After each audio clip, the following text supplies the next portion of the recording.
Kapitan. Lahat ng threat, kinakancel namin. Hindi na kailangan ng bodyguard, Ama. Dahil ang mga anghel mo ay sasama sa kanya. We thank you, Lord, in Jesus' name. Amen. Lapakan natin ang Lord!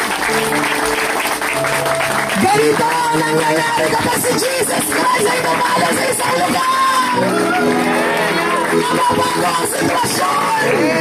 Ang galing naglalaho! Ang liwanag ay mapapasok! Hallelujah! Lahat ng kapitan na nag-bless sa amin, alam niyo po ba, kahit sa Batangas, pinayaman ng Diyos. Yung kapitan po na nagmahal sa amin sa natunuan, nanalo po siyang konsehal, top 1. Siya yung nagpahiram sa amin ng mga gamit. Sinamahan kami sa crusade sa FPJ Arena. Kap, mangyayari yun sa'yo. Huwag ka magugulat. Manood ka lang ng turo ni Tatay Apostol, Kap. At I pray na magpatuloy ka sa Lord.